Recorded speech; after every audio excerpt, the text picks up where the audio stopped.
Doctor Mehul Bhatt once again. बारिश के मौसम में एडीज मॉस्किटो से डेंगू और चिकनगुनिया जैसे बुखार काफ़ी कॉमन है।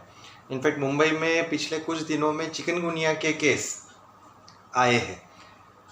पिछले साल 2-3 साल के कंपैरिजन में कम है, लेकिन चिकनगुनिया के लक्षण जानना बहुत ज़रूरी है, क्योंकि ये एक ऐसा स्पेशल बुखार है कि जिसमें पेशेंट जो हेल्दी पेशेंट है 20-25 साल के यंग लोग भी एक ही दिन के बुखार में बेड पे आ जाते हैं। मतलब इतनी ज़्यादा कमज़ोरी और जॉइंट पेन, बदन दर्द होता है कि पेशेंट खुद उठ नहीं पाता है। और ये स्पेशलिटी सिर्फ चिकनगुनिया के बुखार में है। अचानक 101-102 जितना बुखार आता है और जवान से जवान पेशेंट भी बेड पे आ जाता है। 2 आदमी पकड़ के उसको उठाते हैं। जब मेरे पास कोई पेशेंट ऐसे आते हैं तो मेरे माइंड में भी सबसे पहला डाउट चिकनगुनिया का होता है और ज़्यादातर केस में वो पॉजिटिव निकलता है।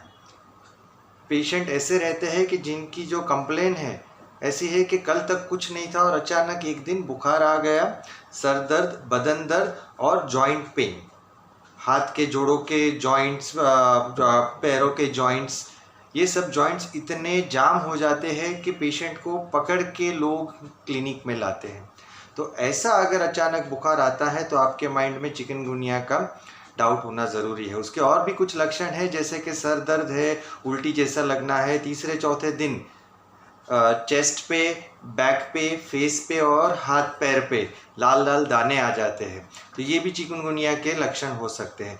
ज़्यादातर केस में 5-6 दिन में ये लक्षण कंट्रोल में आ जाते हैं। बेसिक ट्रीटमेंट देने से ही कंट्रोल में आ जाते हैं। लेकिन कुछ केसेस में जो जोड़ों का दर्द है वो कुछ महीने तक रहता है और उसके लिए लंबी ट्रीटमेंट देनी पड़ती है।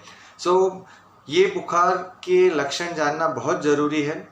उसका डायग्नोसिस भी कई बार मुश्किल होता है, क्योंकि जो चिकनगुनिया का ब्लड टेस्ट है वो बुखार के तीसरे चौथे दिन करेंगे तो उसमें कुछ नहीं आएगा। ज़्यादातर मेरा एक्सपीरियंस ये है कि अगर बुखार आने के 5वें या 7वें दिन के आसपास अगर हम चिकनगुनिया का ब्लड टेस्ट करते हैं तो उसके पॉजिटिव आने के चांस ज़्यादा है। तो जल्दबाजी में शुरुआत के 2-3 दिनों में ब्लड टेस्ट भी काम में नहीं आता है। सिर्फ डॉक्टर का जजमेंट है, उसके बेस पे ही हम बेसिक ट्रीटमेंट स्टार्ट कर देते हैं। तो ये चिकनगुनिया के बारे में जानना बहुत ज़रूरी था आप सभी को, क्योंकि अगर अचानक ऐसा कोई बुखार आता है तो आपको ये डायग्नोसिस माइंड में रखना है और आपके डॉक्टर के टच में रहना है। एक चीज़ वार्निंग मैं सभी को देना चाहूँगा कि पेन किलर ऐसे मॉनसून फीवर में मत लीजिए बिना अपने डॉक्टर की सलाह लिए, क्योंकि ऐसा ही बुखार डेंगू भी हो सकता है और डेंगू के बुखार में पेन किलर नहीं ले सकते, उससे प्लेटलेट काउंट कम होता है। तो चिकनगुनिया या डेंगू या ऐसे कोई मॉनसून फीवर में पेन किलर लेना अवॉइड कीजिए। केमिस्ट के पास से डायरेक्टली कोई दर्द की दवाई या जोड़ों के दर्द की दवाई मत लीजिए, क्योंकि वो डेंजरस हो सकता है, जिससे आपके प्लेटलेट काउंट कम होके ब्लीडिंग होने का, नाक में से या कान में से या यूरिन में ब्लड आने का डर रहता है।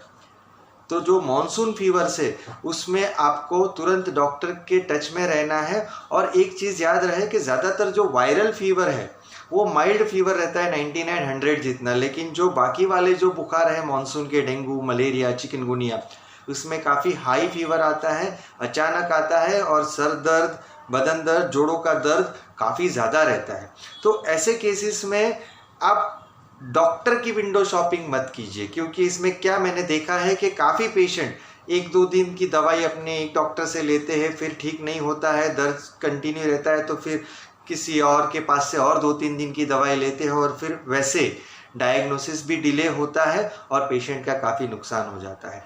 तो आपको थोड़ी धीरज भी रखनी पड़ेगी चिकनगुनिया, डेंगू जैसे बुखार में, क्योंकि उसमें डायग्नोसिस करने के लिए डॉक्टर को भी 3 से 4 दिन लग सकते हैं जजमेंट लेने में, ब्लड टेस्ट एडवाइस करने में।